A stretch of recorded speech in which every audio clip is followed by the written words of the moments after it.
Fine, let's start. Number 1. The Sacred Ridge Massacre Site, Durango, Colorado. In the rolling terrain of Ridges Basin, just outside Durango, Colorado, archaeologists peeled back the soil of an ancient settlement and walked into something closer to a forensic crime scene than a routine excavation. The dwellings were built into the earth. The hearths were cold. The bones were not where bones should be. Instead of careful, individual burials, investigators recovered a tangled mass of human fragments scattered through pit structures that had once been homes.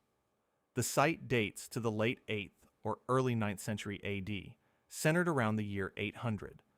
Today, it carries the designation 5LP245, but it is better known as Sacred Ridge. This was not a battlefield. It was a Pueblo 1 habitation area, a working community of roughly 22 pit structures spread across about 11.5 acres, or roughly 4.7 hectares. By the standards of the time and place, this was a substantial neighborhood, comparable in footprint to a small modern subdivision. What investigators recovered from inside it has shaped the way American archaeologists talk about violence ever since. Field crews cataloged 14,882 commingled human bone fragments. Through careful counting of repeated skeletal elements, the team established a minimum number of individuals at 33 people. Men, women, and children were all represented. This was a whole community event. The condition of the bone is what makes the site disturbing. Researchers documented widespread perimortem breakage, meaning the bones were broken at or very near the time of death, while still fresh and elastic. Bodies were disarticulated, taken apart at the joints rather than left intact for normal burial. There was defleshing, the removal of soft tissue with cutting tools, and systematic fragmentation that suggests deliberate processing rather than chaotic combat. Skulls showed cutting, burning, and patterned cranial breakage. Faces were attacked. Several individuals had been scalped. The damage targeted identity itself. Then there are the feet. Across the assemblage, foot bones showed damage out of proportion to the rest of the body. Heels were crushed. Toes were broken. Soles and ankles bear injuries that researchers have interpreted as possible hobbling, deliberate disabling of the victims before or during the violence. Whoever did this did not simply want to kill. They wanted these specific people unable to run. 3 theories shape the modern conversation. The mainstream interpretation reads, Sacred Ridge as a massacre tied to social conflict, ethnic tension, or community-level terror among neighboring Pueblo groups. A second, archaeological and historical reading frames the violence as part of a larger migration-era struggle, with competing populations using brutality as a tool of identity warfare during a period of Pueblo realignment. A third, more speculative line of thought suggests a ritualized punishment event aimed at destroying social memory and lineage, erasing not only people, but the cultural fact of their existence. The bones on the floor of those pit structures testify to political collapse written in human tissue, and what happened at Sacred Ridge would soon look small compared to what was about to be uncovered along the Missouri River. Number 2, the Crow Creek Massacre, South Dakota. Move east from the Colorado Plateau and follow the Missouri River until you reach the high terraces near Chamberlain, South Dakota, on land that today lies within the Crow Creek Reservation. There, on a fortified bluff, archaeologists encountered a death event that dwarfs Sacred Ridge in scale. The attack took place around AD 1325 to 1350 in a settlement built by people of the initial coalescent tradition, part of the broader Central Plains village world. The village was already braced for violence. A defensive ditch and palisade ringed the settlement, and the evidence suggests the inhabitants were rebuilding and improving those defenses when the attack came. They never finished. Excavations recovered the remains of at least 486 individuals, deposited in the fortification ditch itself, the very feature meant to protect them. To put that into modern terms, This was the population of a small village school, suddenly killed in a single event, then placed in the trench at the edge of town. Men, women, and children were all there. The skeletal record is grim. Bodies were dismembered, with limbs missing or displaced. Cut marks across skulls indicate scalping, and some assessments place evidence of scalping at 90% or higher of the recovered crania. Teeth were broken, consistent with direct facial blows or post-mortem damage. Cut marks have been associated with tongue removal in some cases. Hands and feet were taken from a number of victims, treatment that researchers read as symbolic mutilation or trophy taking. Animal scavenging on the bone shows that the bodies lay exposed for a period before final burial, suggesting the survivors did not return immediately, if at all. The skeletons also tell a story that began long before the massacre. Many individuals show signs of malnutrition, especially in childhood, with telltale dental and bone markers. Healed wounds on some skeletons indicate earlier episodes of violence. This was a community already living under pressure, already familiar with hunger and conflict when something final arrived. The mainstream theory points to resource stress, competition for prime farmland along the Missouri, and intergroup conflict during a period of climatic instability. An archaeological and historical reading frames Crow Creek as evidence of the cyclical warfare that characterized the late prehistoric plains. A more speculative interpretation considers whether the scale and patterning of mutilation reflect a deliberate effort to terrorize neighboring communities, a public message rather than a private dispute. Crow Creek also raises questions that go beyond interpretation. The site is now central to modern conversations about repatriation, descendant communities, and how mass graves should be studied. The dead at Crow Creek have become participants in a debate they could not have imagined. And while Crow Creek shows what large-scale violence looked like, another site in the Four Corners region forced researchers to confront something even harder to discuss. Number 3, Cowboy Wash and the Ancestral Pueblo Cannibalism Horizon, Colorado. In Montezuma County, in the southwest corner of Colorado, near the looming silhouette of Ute Mountain and the well-known canyons of Mesa Verde, sits a cluster of sites that archaeologists refer to as Cowboy Wash. One in particular, designated 5MT10010, dates to about AD 1150 to 1175. This places it in a late ancestral Pueblo, early Pueblo III period, that is increasingly understood as a time of regional crisis, drought, and migration. The remains came from pit house contexts, the everyday domestic spaces of the community. Within them, researchers documented 7 individuals whose bones had been heavily processed. The remains were chopped, cut, burned, and disarticulated. Long bones had been broken in ways consistent with marrow extraction, the same pattern you find when prehistoric people processed deer or bighorn sheep. Defleshing marks, fine cuts where muscles attach, indicated that soft tissue had been deliberately removed. Many fragments were blackened, showing exposure to direct heat or fire. Then, there is pot polish. When bone is stirred or boiled inside a ceramic cooking vessel, the constant contact with the rough interior of the pot wears down the broken edges of the fragments, leaving a smoothed, slightly glossy surface. Researchers reported pot polish on some human bone fragments at Cowboy Wash. The butchery pattern, taken as a whole, mirrors the way medium-sized mammals were processed for food in this same cultural context.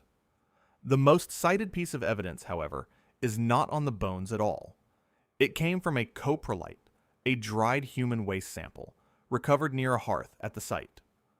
Biochemist Richard Marlar and colleagues tested the coprolite for human myoglobin, a protein found specifically in skeletal and cardiac muscle tissue. Myoglobin is more diagnostic than generic blood residue because it points to the consumption of muscle. The Cowboy Wash sample tested positive.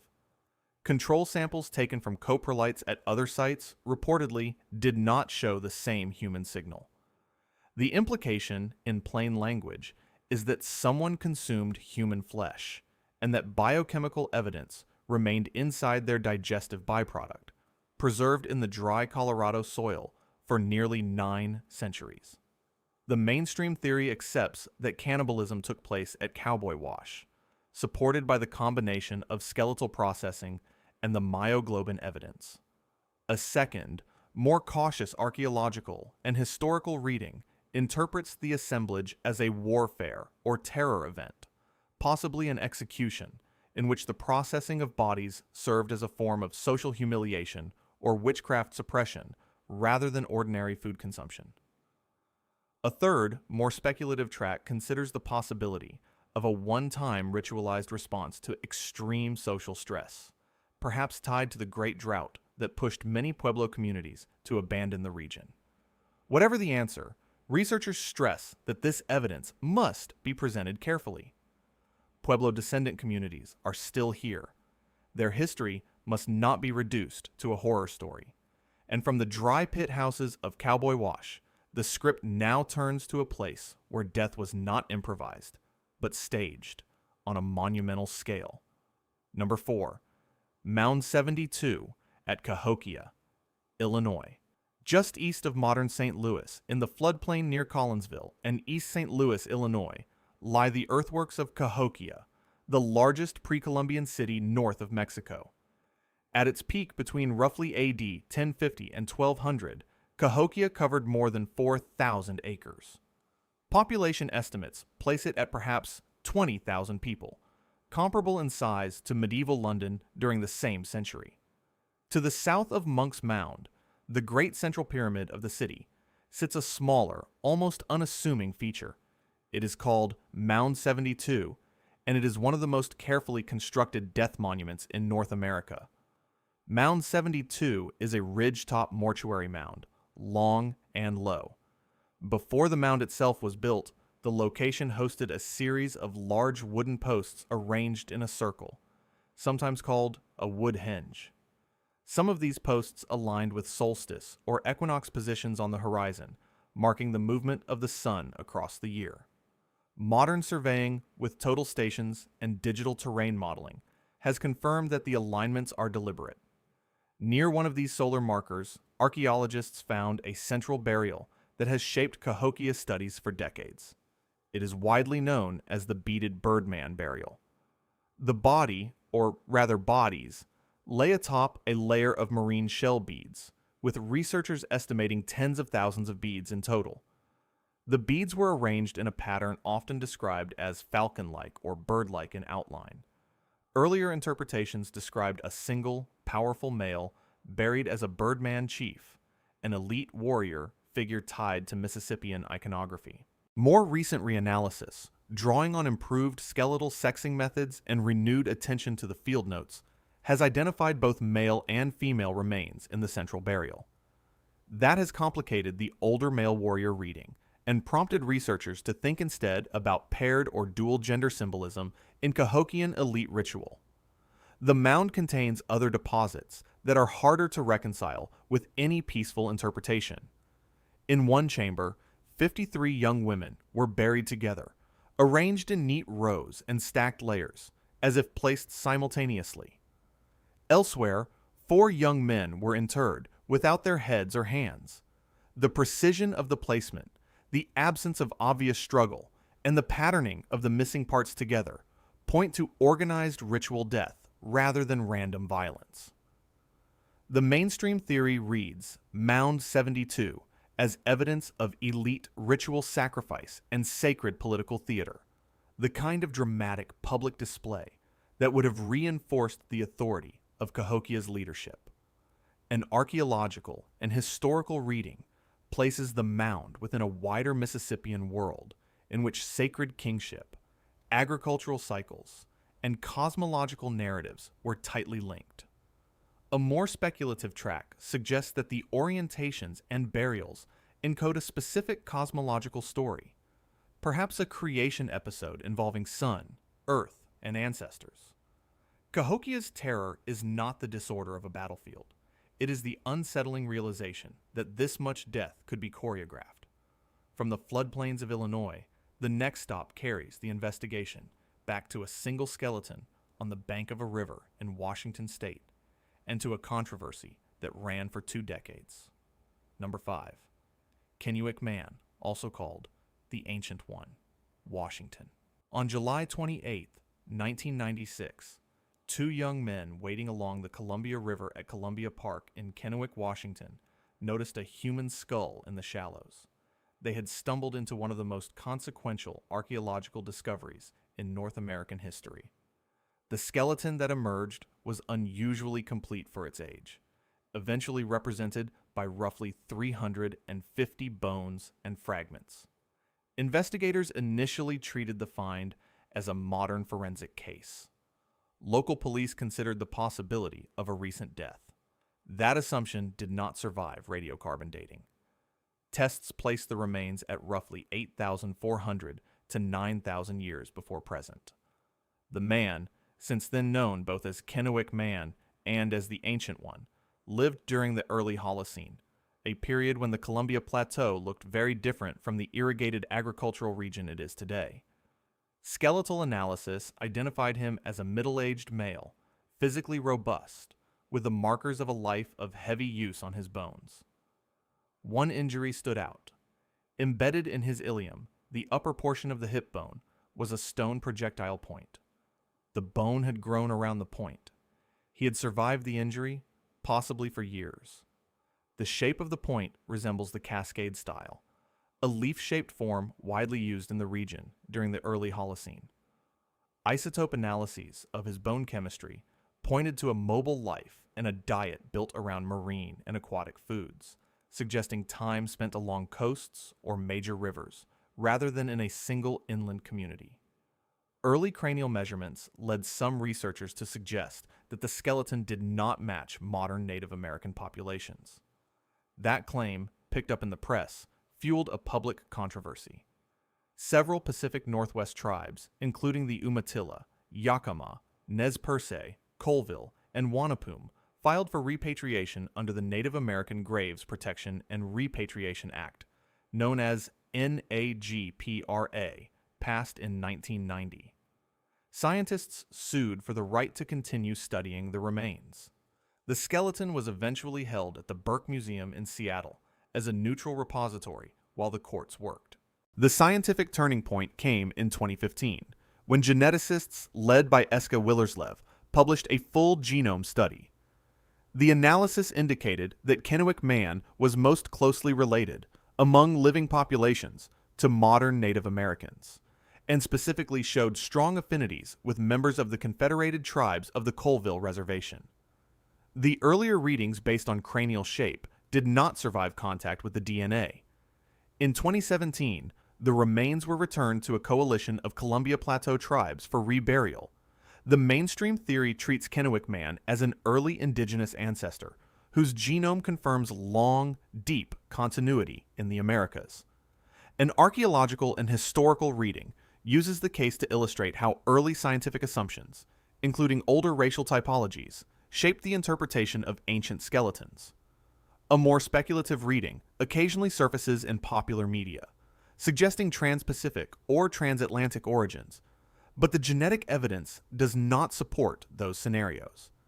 Kennewick Man's story is also a story about who has the authority to speak for the dead. The next site, far to the east, shows that even the most ordered death rituals can be undone by an entirely modern force. Number 6. The Spiro Mounds desecration, Oklahoma.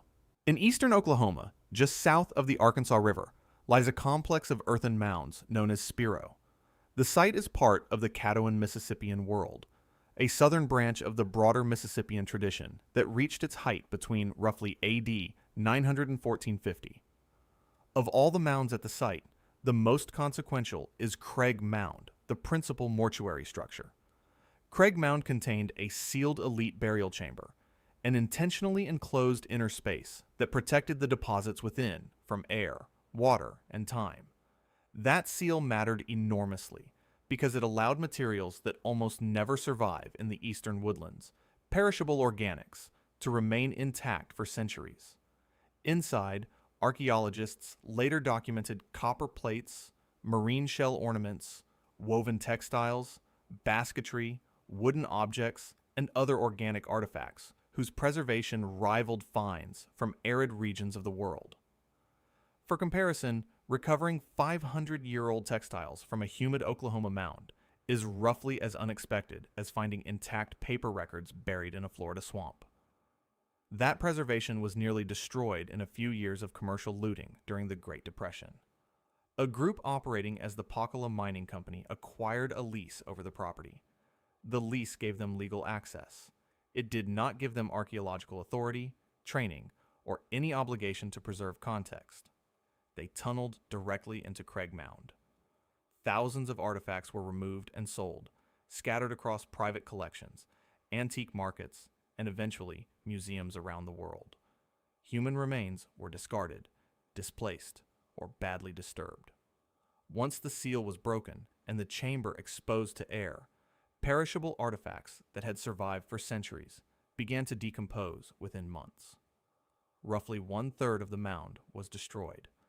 Accounts from the period indicate that portions of the chamber were even dynamited to speed up access. What was lost cannot be reconstructed.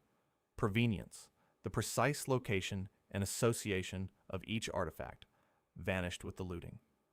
Artifacts that survived now circulate without secure context.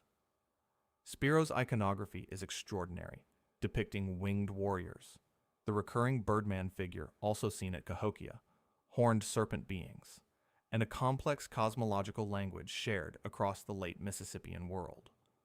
The mainstream theory views Spiro as a major religious and political center, tied to long-distance Mississippian exchange networks that moved copper from the Great Lakes and shell from the Gulf Coast across the interior. An archaeological and historical reading emphasizes that Spiro's destruction is a case study in how quickly modern decisions can erase ancient knowledge. A more speculative track wonders what specific religious narratives the chamber's full assemblage might have told if it had been excavated systematically. The chamber is gone. The questions remain. From the broken mound in Oklahoma, the next site changes the texture of the investigation entirely, into water, peat, and silence. Number 7. Windover Bog, Titusville, Florida. In 1982, a backhoe operator clearing land for a housing development near Titusville in Brevard County on Florida's central east coast scraped into something pale in the muck. He had exposed human skulls. Authorities arrived and initially treated the area as a possible modern crime scene, exactly the assumption that nearly derailed the Kennewick discovery 14 years later. Radiocarbon dating quickly dismantled that reading. The bodies in the pond were not recent. They were roughly 7,000 to 8,000 years old. The site, now known as Windover, is a peat pond, a shallow water-saturated basin where decomposition is slowed dramatically by low oxygen and tannin-rich chemistry. Excavations led by archaeologist Glenn Doran of Florida State University recovered the remains of 168 individuals. Infants, adults, and elderly people were all represented, along with both sexes. This was a community cemetery, not a battlefield or a disaster site. The bodies were buried in flexed positions, knees drawn up toward the chest, in a manner that resembled sleep more than display. Many lay on their left sides, with heads oriented toward the west. Wooden stakes had been driven into the peat to hold the bodies in place beneath the surface of the water. That detail matters. It indicates that the people doing the burying understood the local environment, and that they intended these individuals to remain submerged. The preservation made Windover internationally significant.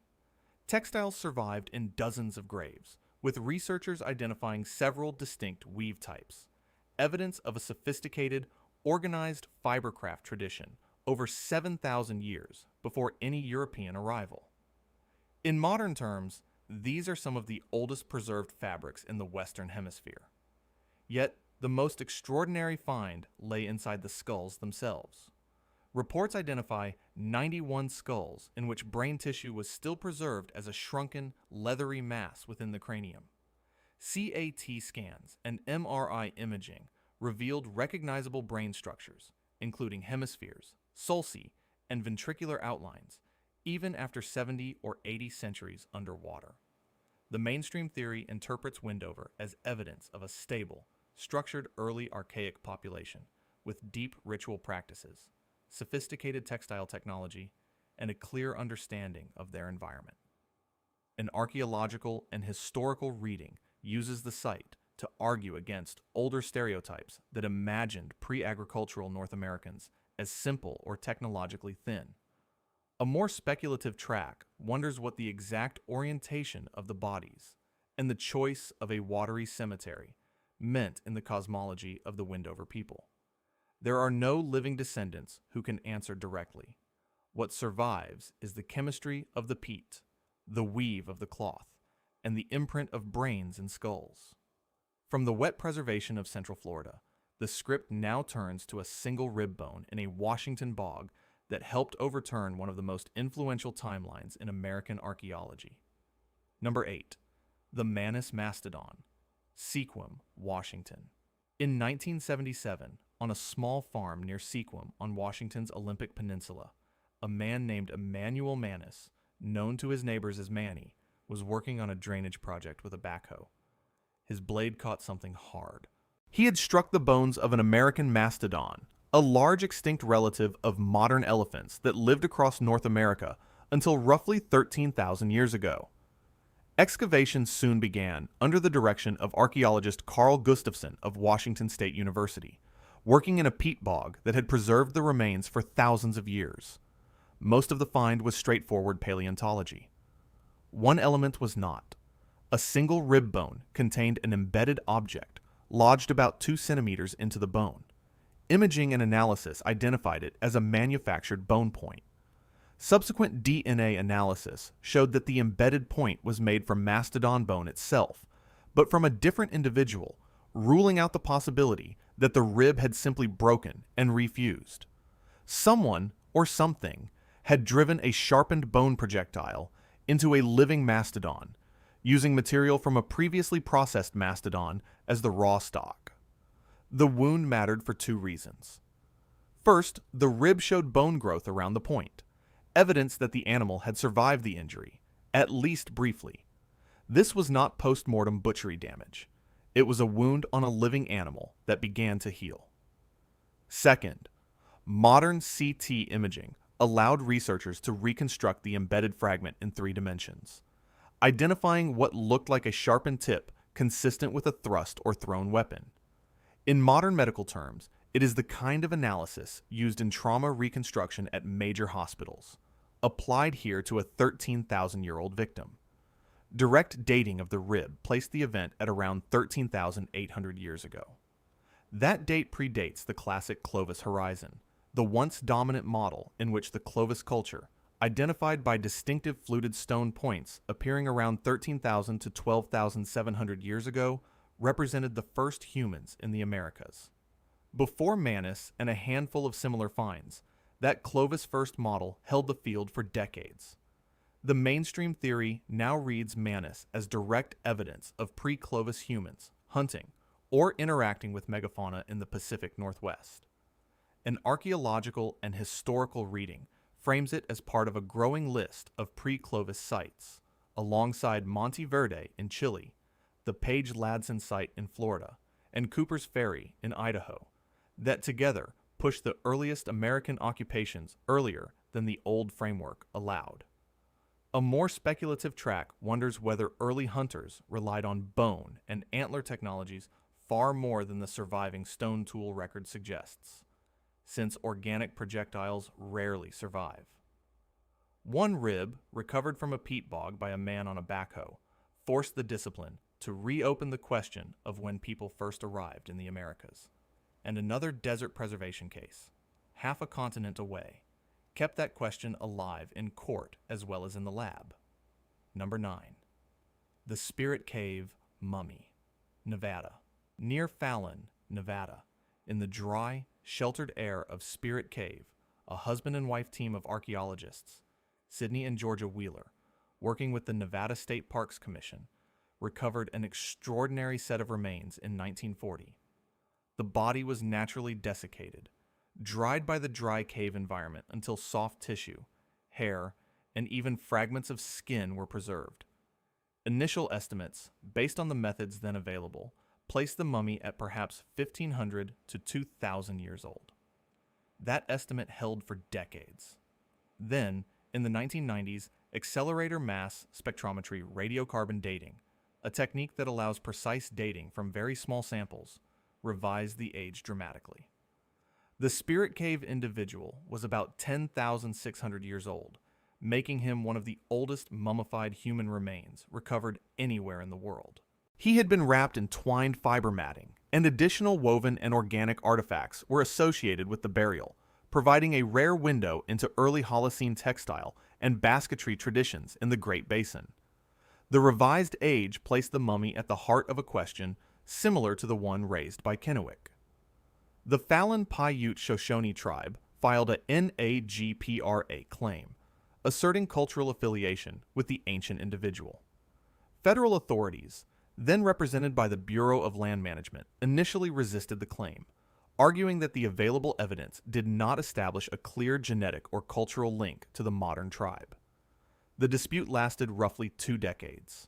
In 2006, a federal court ruled that the agency's earlier determination needed to be reconsidered. The eventual resolution came through ancient DNA. A genetic study, again led by Eske Willerslev's team and published in 2015 and 2016, sequenced DNA from the Spirit Cave individual. The results indicated a clear indigenous American genetic affinity, with closer relationships to modern Native American populations than to any non-American group. In 2016, the remains were returned to the Fallon Paiute Shoshone tribe and reburied in a private ceremony. The mainstream theory treats the Spirit Cave mummy as a direct ancient ancestor of modern indigenous populations in the Great Basin. An archaeological and historical reading uses the case to track how dating methods, legal frameworks, and genetic technologies interacted across decades to change the meaning of a single set of remains. A more speculative track, popular in earlier decades and largely discredited now, proposed exotic origins for ancient American mummies. The genetic data have not supported those readings. Spirit Cave, like Kennewick, demonstrates that archaeological work can recover a body, but it cannot indefinitely claim ownership of personhood. From the dry caves of Nevada, the final discovery in this list takes the script to the most contested archaeological claim in the modern Americas. Number 10. The Cerutti Mastodon Site, San Diego, California. In 1992, road crews working on State Route 54 in San Diego County, California, exposed a buried bone bed during freeway construction. Paleontologist Richard Cerutti, working with the San Diego Natural History Museum, was called in. The site was named after him, the Cerutti Mastodon Site.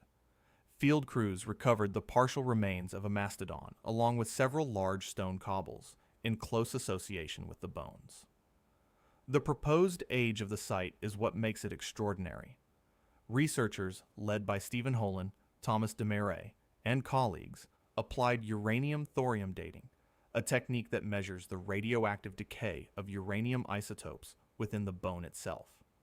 Their published results place the site at about 130,700 years old. If correct, that date would push human or hominin presence in the Americas more than 100,000 years earlier than the next oldest accepted sites. The central claim is that the bones were broken while still fresh, and that the breakage was caused by humans or by a related hominin species. Several lines of evidence are offered. Spiral fractures appear on the limb bones, the kind of break that happens in living, elastic bone rather than dry bone. Mastodon molar fragments show impact damage.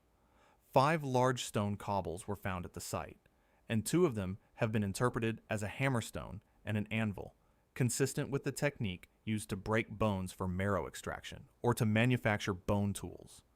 The cobbles show possible impact and use-wear marks. Refitting analysis, the careful rejoining of broken stone and bone fragments, suggested that the breakage occurred on site, rather than being introduced by later geological disturbance. The proposed activity is straightforward. A hominin group breaking long bones to extract marrow or to produce osseous tools. The implications, if accepted, would be revolutionary. A pre-Clovis presence in the Americas at roughly 13,000 years ago is now well established.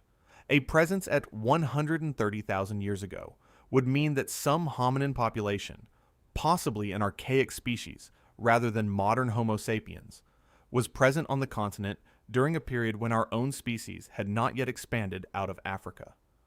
No human bones have been recovered from the Cerutti site. No unequivocal manufactured stone tools, in the conventional sense of formal flaked artifacts, have been found there either. The case rests entirely on the bones, the cobbles, and the dating. The mainstream theory accepts the date, but remains divided on the interpretation. Many archaeologists are deeply skeptical of the claim that the breakage is human-caused, arguing that natural processes, heavy equipment from earlier construction, or post-depositional disturbance could account for the patterns. An archaeological and historical reading places Cerutti within the long tradition of extraordinary claims requiring extraordinary evidence, noting that no other site in the Americas remotely approaches that age. A more speculative track, treated cautiously by its own proponents, considers whether Cerutti might hint at the movement of a non-sapiens hominin into the New World, possibly Denisovans or Neanderthals, given their known geographic ranges in Asia at the time. The evidence, however, remains thin. Cerutti is the right site to end this list because its terror is not violence or ritual, but uncertainty itself. Across these 10 sites, patterns of violence and body treatment recur in ways that archaeologists have learned to read carefully. Interpersonal violence, in archaeological terms, is identified through 3 intersecting categories of evidence: the type and pattern of bone trauma, the context in which the body was deposited, and the treatment of the remains after death. Perimortem trauma, injuries inflicted at or around the moment of death, looks different from antemortem healed injuries, which show bone remodeling indicating that the person survived. Postmortem body modification, the cutting, breaking, or burning of remains after death, is different again, and serves as a key signal of deliberate intent. Sacred Ridge offers the model case for targeted fragmentation and identity destruction, the use of body processing to erase social personhood. Crow Creek illustrates village-level violence, an entire community killed and deposited together. Cowboy Wash represents the rare combination of skeletal processing with biochemical evidence, in this case, the human myoglobin in the coprolite. Mound 72 stands as the prime example of controlled ritual sacrifice within a stratified society. Location matters in each case. A defensive ditch, a domestic pit house, a mound chamber, a hearth, an enclosed elite burial, or a peat bog each frames the meaning of the bodies it holds. Commingling, the mixing of remains from many individuals, is one of the central forensic problems archaeologists face at violent sites. Calculating the minimum number of individuals, often abbreviated MNI, requires identifying how many of each repeated element, such as left femurs or right second molars, are present, then taking the highest count. Cut mark location matters as well. Marks at the scalp line suggest scalping, marks at major joints suggest disarticulation, and marks along muscle attachments suggest defleshing. Burning patterns can indicate cooking, ritual fire, accidental house burning, or open exposure. Disarticulation by deliberate cutting looks different, under the microscope, from disarticulation produced by natural decomposition. The mainstream theory reads these patterns as reflections of real social stress, competition, and contests over power. An archaeological and historical reading treats the body as a medium in which identity, rank, punishment, or warning was encoded. A more speculative track considers that some extreme cases reflect ritualized fear of enemies, accusations of witchcraft, or beliefs about spiritual contamination. Practiced researchers avoid one-size-fits-all explanations. Violence in the past was often both practical and symbolic at once. The bodies in the ground were not only victims, they were messages. The methods that allow these readings make up much of what modern American archaeology actually is. Taphonomy is the study of what happens to remains between death and recovery, including decomposition, scavenging, weathering, and burial chemistry. Radiocarbon dating measures the decay of carbon-14 in organic material and is reliable for samples within roughly the last 50,000 years. The dating revisions at Windover, Spirit Cave, Kennewick, and Manis all depend on it. Accelerator mass spectrometry, or AMS, allows radiocarbon dating from very small samples, often a few milligrams of bone collagen. For older sites, uranium-thorium dating becomes relevant. The Cerutti Mastodon claim depends almost entirely on this method, applied directly to the bone itself. CT scanning, the same technology used in modern hospitals, allows researchers to reconstruct embedded objects in 3 dimensions without destroying the surrounding bone. The Manis rib is the clearest example, with its hidden bone projectile fragment imaged in detail. Ancient DNA analysis, increasingly central in the field, allows researchers to recover genetic information from skeletal remains. Contamination is a constant concern, and modern protocols use clean rooms and replication across laboratories. Kennewick and Spirit Cave both demonstrate how DNA can change legal as well as scientific interpretation. Isotope analysis examines stable isotopes of elements such as strontium, oxygen, carbon, and nitrogen in bone and teeth, providing data on diet, mobility, and the water sources a person consumed during life. Kennewick Man's mobile, water-oriented life is one example of what these methods can show. Myoglobin testing, used at Cowboy Wash, looks for muscle-specific proteins that indicate the source of consumed tissue. Pot polish on bone fragments is identified through both visual inspection and microscopic examination of edgeware. Use-wear analysis on stone cobbles, central to the Cerutti claim, examines micro-scale patterns of damage to infer how an object was used. Refitting, the rejoining of broken pieces, can establish whether an event occurred in place or whether materials were transported. Distinguishing perimortem breakage on fresh bone from dry bone breakage on old material relies on differences in fracture morphology, color contrast at the break, and edge sharpness. Archaeological proof, in all of these cases, is probabilistic rather than absolute. There is no confession at the scene. The evidence narrows the range of plausible explanations without eliminating interpretation entirely. Every claim in this script depends on method as much as on the underlying find. The competing readings of these sites also fall into recognizable categories. Ancient sites rarely speak with a single voice. The mainstream evidence-based track tends to be conservative, anchored in the observable record. For Sacred Ridge, it identifies massacre and mutilation tied to social conflict. For Crow Creek, intergroup warfare amid stress and instability. For Cowboy Wash, cannibalism, supported by skeletal processing and the myoglobin data, but discussed with care. For Mound 72, ritual sacrifice within a stratified, sacred political center. For Kennewick and Spirit Cave, ancient indigenous affiliation supported by genome-scale DNA. For Manis, pre-Clovis megafauna interaction. For Cerutti, a controversial claim that remains unproven to most working archaeologists. The archaeological and historical track focuses on social reconstruction. It frames violence as a product of drought, migration, food stress, and territorial pressure. It reads Cahokia and Spiro as evidence of religious authority tied to material spectacle, with elite ritual choreographed across architecture, iconography, and exchange. It treats the long repatriation cases of Kennewick and Spirit Cave as windows into archaeology's colonial legacy and the slow shift toward descendant community partnerships. The fringe and speculative track holds dramatic possibilities, treated cautiously.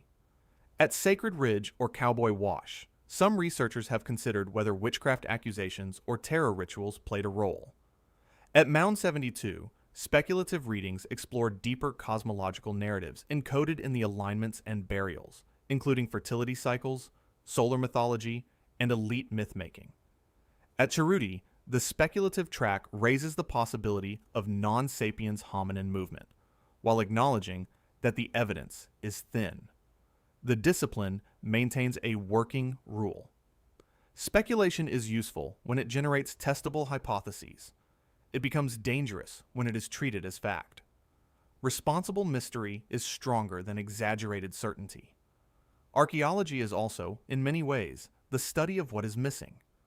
Sacred Ridge was hidden inside ordinary domestic architecture, its evidence buried in commingled debris on the floors of pit structures.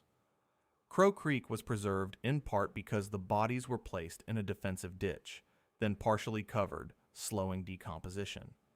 Cowboy Wash became controversial because its interpretation depended on combining bone processing with biochemical context, a combination unfamiliar to many readers. Mound 72's meaning shifted when older assumptions about the sex of the central burial were re-examined with modern methods. Kennewick was very nearly recorded as a modern forensic case, his skeleton processed and possibly destroyed before its true age was known. Spiro lost enormous amounts of knowledge through looting before any systematic excavation took place, with provenience destroyed for thousands of artifacts that survive only as decontextualized objects. Windover came within hours of being treated as a crime scene before radiocarbon dating revealed its true age. Manis was nearly dismissed for years because its pre-Clovis date did not fit the dominant model of the time. Spirit Cave was misdated by thousands of years before refined radiocarbon methods corrected the record. Cerutti remains contested because its context is unusual, its date extraordinary, and its evidence indirect. Looting destroys provenience, the irreplaceable information about exactly where each artifact lay and what it lay beside. Misdating can erase entire populations from scientific timelines. Older racial typologies, now discarded, distorted early interpretations of ancient skeletons, particularly during the late 19th and early 20th centuries. Legal battles over remains can both slow study and protect descendant rights, often at the same time. Perishable materials like wood, fiber, leather, and brain tissue survive only in rare conditions, in peat, dry caves, sealed chambers, or waterlogged sediments. Roadwork and construction accidentally expose major sites with surprising frequency. The lost knowledge of American archaeology is often the product of modern damage rather than ancient silence. Each of these 10 sites depends, in its own way, on what survived and what was destroyed. The scariest absence in archaeology is not the silence of the dead. It is the evidence that can never be recovered. Returning to the physical core of the evidence, bone, peat, shell, copper, stone, fiber, and tissue, these sites are unsettling because they are not legends. Each came out of the ground. Each was recorded with measurements, photographs, dating samples, and laboratory analyses. Sacred Ridge and Crow Creek show social systems under extreme pressure, with violence directed against entire communities. Cowboy Wash demonstrates how chemistry can expose what bones alone cannot, by detecting human muscle protein in a coprolite. Cahokia shows power staged through architecture, alignment, and ritual death on a planned scale. Kennewick and Spirit Cave show that ancient remains continue to participate in living ethical and legal debates. Spiro shows that modern destruction can erase information as completely as ancient violence. Windover shows preservation through waterlogged chemistry, low oxygen, and tannic acids. Manis shows how a single embedded fragment in a single rib can rewrite a continental migration timeline. Cerutti shows that science must leave room for uncertainty, even when the implications are enormous. The work of archaeology depends on basic physical realities.